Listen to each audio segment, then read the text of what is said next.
narito na naman tayo para sa isang napaka-sweet at nakakakilig na love story nila Kalingap Edu at Ate Viancy. Tulad mo ay aking makilala at kung ano ako'y tanggap. Para sa pagpapatuloy ng ating love story ay iba ang video na ito ngayon dahil marami talaga ang mga revelasyon na mangyayari dahil medyo seryoso ang pag-uusap ni Kalingap Edu at Ate Viancy ngayon. Kung dati ay palagi silang nag-uusap ng laging may tawanan at laging nagbibiruan, ngayon ay parang seryoso na talaga ang mga pangyayari. Paano ba naman si Kalingap Edu ay nag-aalala? Sabi niya kung may iba daw talagang nagugustuhan si Ate Viancy at dumating ang point na ganon, okay lang daw sa kanya at magpaparaya siya sa kanilang love team. Ngunit ano nga kaya ang tunay na nararamdaman ni Ate Viancy? Ang nais ko lang Maraming moments. Pero grabe, no? Bilis ng panahon. Mga isang taon na pala. Mga isang taon na yun sa ating tambalan. Noon. Hindi ko din nakalain na maraming tatangkilik din sa natin sa lahat. Kahit ako, biro yung parang mahirap yun. At sa lahat ng ano ko, ito ang pinakamatagal.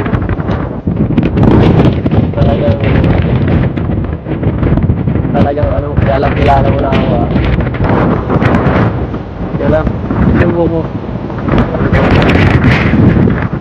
Kaya lang buko, dapat tali yan. Yan. So, ayan. Ito tatanungin lang kita.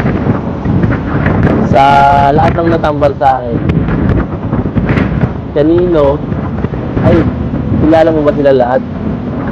Tatlo lang? No. Sige nga.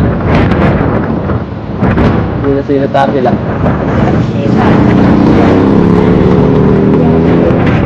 Tapos yan eh. Wala pa? Baka meron pa. Ako ba yung pinag-stop lang? Meron lang. Grabe. Stalker ka talaga. Yan. Wala ka ba pinagsilosan?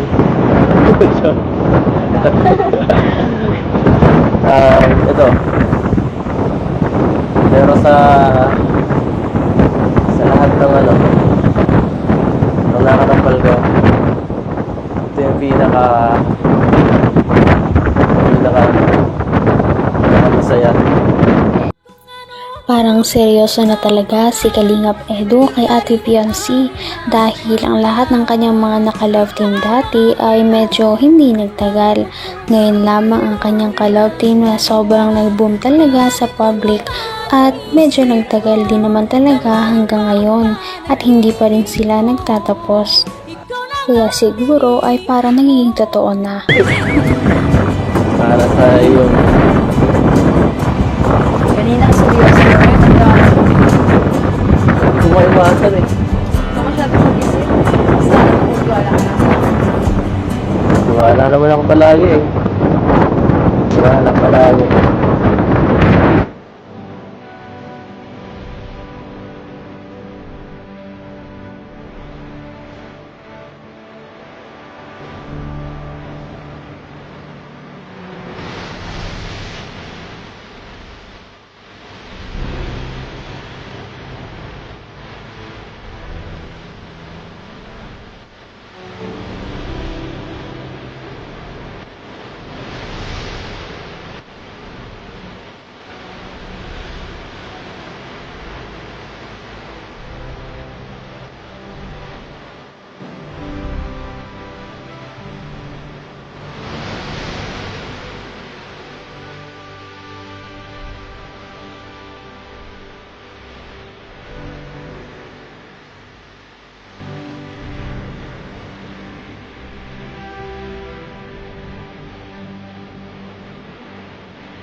Kahit paano, lapitan mo na po si Ate Glendo.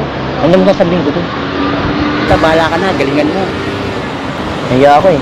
Kaya mo yan. Kulang pa ako sa lakas ng loob. Kaya mo yan.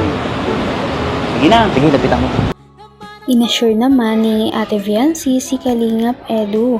Sabi niya na magtiwala lamang daw siya sa kanya at siguro ang naramdaman din naman ni Ate Viancy ay pareho lamang din kay Kalingap Edu dahil totoo naman daw ang lahat ng kanyang pinakita simula ng day 1 ng kanilang pagiging mag-love team kaya hindi siya dapat mag-alala. Ayan. Mahalo na kayo insan. Ma-anniversary ng EDC. Kaya nga eh. Sobrang bilis lang, no? Isang oras, Bilis ng panahon. hindi akalain. Hindi natin nakalain na Isang taon na agad. ito natin yung pinakamatagal mga love team. Ano, Eds? Oo eh. Pinakamatagal. Hindi mo inaasahan talaga natatagal. Oo. Hanggang... Hanggang ano na, mga third part 30. Pero ano na, Matagal na. 50 na, no? Hindi naman ito eh. 40, matagal lang 40. Isa lang ang ibig sabihin niyan, maano si Viancy. Mabait. Madaling kausap. Grabe. Magaling sa lahat. Kaya nga kahit sila Kuya Bal, di ba? Ano si Viancy? Gustong gusto nila si Viancy. Kaya sila naman eh. Oo. Hindi mo magustuhan sa batang lang. Diba? Viancy, ano masasabi mo at ma-anniversary na kayo ni Edu? Anong gusto mong, ha? Ano? Strong. Ay, strong. Grabe, syempre. EDC. Thank you po sa mga sa mga sumusuporta po sa love team ng EDC. Amin po niya. Saka syempre po sa inyo po yan. At ano po, sa taon na po ako din sa hingin po. Grabe guys. 1 year na sa December 24. So happy 1 year po mga ka-EDC. Abangan nyo po, magsa-celebrate po tayo niyan. December 24. Ayan. Ay, December 23 pala. Pagsalubong sa anniversary po ng EDC. December 23 po kami. Kakaiba talaga ang love team ng EDC dahil ito ang isa sa pinakamahahabang love team na nangyayari sa Kalingap dahil ang ibang ka-love team ni Kalingap Edu dati ay hindi talaga nagtatagal.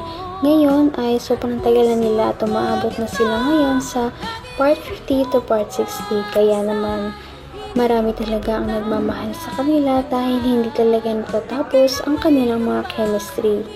Abot kamay na kita. So sa EDC na yung pinakamatagal kong nakasama. Si Buddy, sunod. Yan. Pero yun po. Nanatiling ano pa rin. Tuloy-tuloy pa rin. Hanggat may YouTube tayo. Hanggat may YouTube, hanggat healthy, hanggat kaya.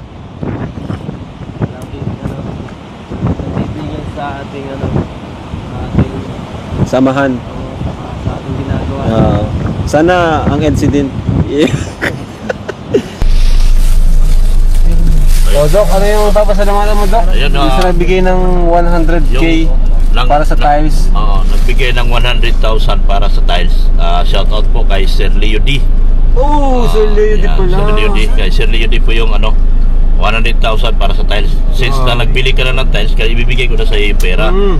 Ngayon yung 40 mil para sa cabinet. Yun naman ay galing kay Ma'am Imelda Ganer. Si Imelda. Yung 20. Nababasa ko yan. Ma'am Imelda Ganer. Tsaka yung another 20 coming from the E&B International. Wow. So kaya 140 yung bibigay ko sa iyo bukas. Salamat Doc, salamat. Okay, thank you. Yan, thank you po kay Sir Leo D. Kay Ma'am Imelda Ganier. Ayan, thank you po. Pasensya na po kasi hindi ako makasalita ng maayos. Pero sobrang thank you po. Sir Leo D. Sobrang salamat po sa inyo. Laking tulong po talaga. Laking tulong. At natatapos na po ang bahay ni Fiancé. Ayan. Thank you po, thank you. God bless po sa inyo lahat. Ayan. And bye-bye na rin po. baba. Ayan. Si Eds po, hatid pa niya si Biancy sa Mangkamagong. Ay, sa Salong-Salong. Malayo-layo akong bibiyahin ni Edo. Grabe yung sakripisyo din. Pero salamat po. Thank you. Parang hindi naman matatapos anytime ang love team ng EDSI dahil marami talaga ang nagmamahal sa kanila. Hindi nababawasan ang kanilang mga supporters. Bagkus ito ay parami pa rin ng parami. Kaya aasahan natin na tatagal pa ang love team ng EDSI at marami pa rin talaga tayong aabangan na kilig moments sa kanila. Napaka-sweet talaga nila at napakabait ng tambalang ito kaya maraming sumusuporta. Kaya naman sana ipatuloy natin silang suportahan at mahalin si Viancy, si Kalingap Edu at ang Kalingap team. Yun lamang at maraming salamat sa panonood. Abangan natin kung magkakatuluyan ba talaga si Kalingap Edu at Viancy. Hanggang sa muli! Bye! Ngayon'y abot